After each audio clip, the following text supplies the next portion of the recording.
भोपाल में सड़क पर दाल रोटी बनाकर डटे किसान।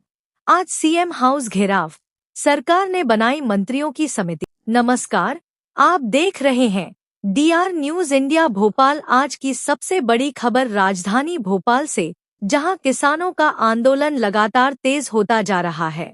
मूंग की 100% सरकारी खरीदी, ई टोकन व्यवस्था में सुधार और अन्य मांगों को लेकर नर्मदापुरम संभाग से पहुंचे करीब 2000 किसान मंगलवार रात भी सड़क पर डटे रहे। किसानों ने सड़क को ही अपना डेरा बना लिया और वहीं चूल्हा जलाकर दाल रोटी बनाकर भोजन किया। अब किसानों ने बुधवार को मुख्यमंत्री निवास का घेराव करने का ऐलान किया है। हालांकि आंदोलन के बीच मुख्यमंत्री ने किसानों से चर्चा और समाधान के लिए एक उच्च स्तरीय समिति का गठन भी किया है। आइए जानते हैं पूरी रिपोर्ट। भोपाल के एम्स क्षेत्र के पास मंगलवार देर रात तक किसानों और प्रशासन के बीच गतिरोध बना रहा। पुलिस ने किसानों को वीर सावरकर सेतु के पहले ही रोक दिया, जिसके बाद हजारों किसानों ने सड़क पर ही रात बिताई। रात भर खुले आसमान के नीचे डटे किसानों ने सड़क किनारे चूल्हा जलाकर दाल रोटी बनाई और वहीं भोजन किया। किसानों का कहना है कि जब तक उनकी मांगों पर ठोस निर्णय नहीं हो, तब तक वे आंदोलन जारी रखेंगे। किसान नेताओं ने साफ कहा है कि वे मुख्यमंत्री निवास के सामने धरना देंगे और बिना समाधान के भोपाल से वापस नहीं लौटेंगे। किसानों की प्रमुख मांगों में मूंग की 100% सरकारी खरीदी, ई टोकन व्यवस्था में सुधार और कृषि से जुड़े अन्य मुद्दों का समाधान शामिल। किसानों का कहना है कि जरूरत पड़ी तो वे सड़क पर ही रहकर अपना आंदोलन जारी रखेंगे। मंगलवार देर रात प्रशासनिक अधिकारियों और किसान नेताओं के बीच करीब 1 घंटे तक बातचीत हुई। हालांकि यह बैठक बिनतीजा रही।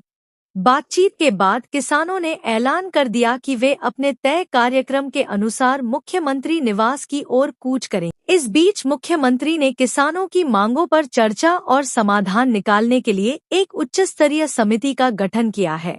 इस समिति में कृषि मंत्री, मंत्री विश्वास सारंग, मंत्री कृष्णा गौर और मंत्री राकेश सिंह को शामिल किया गया है। सरकार का कहना है कि समिति किसान प्रतिनिधियों से बातचीत कर उनकी मांगों पर विचार करेगी और समाधान का रास्ता निकालेगी। किसान आंदोलन को देखते हुए राजधानी भोपाल में सुरक्षा व्यवस्था अभूतपूर्व कर दी गई है। मुख्यमंत्री निवास और उसके आसपास पूरे इलाके को हाई सिक्योरिटी जोन में बदल दिया गया है। कई स्तरों पर बैरिकेडिंग की गई है।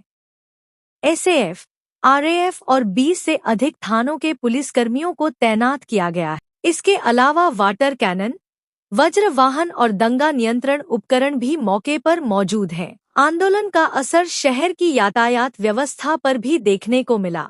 मंगलवार रात Hoshangabad road, AIIMS, Bansal plaza और कटारा हिल्स सहित कई इलाकों में लंबा जाम लगा रहा।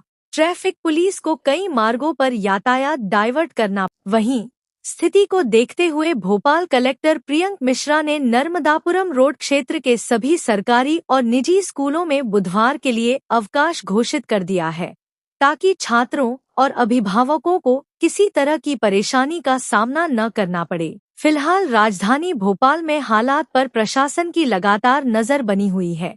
एक और किसान अपनी मांगों को लेकर सड़क पर दाल रोटी बनाकर आंदोलन जारी रखे हुए हैं, तो दूसरी ओर मुख्यमंत्री द्वारा गठित मंत्रियों की समिति के जरिए बातचीत और समाधान की कोशिशें शुरू हो गई हैं। अब सबकी निगाहें इस बात पर टिकी हैं कि किसानों और सरकार के बीच बातचीत से कोई रास्ता निकलता है या आंदोलन और तेज होता है। इस आंदोलन से जुड़ी हर बड़ी और ताज़ा अपडेट के लिए बने रहिए DR न्यूज इंडिया के साथ। धन्यवाद।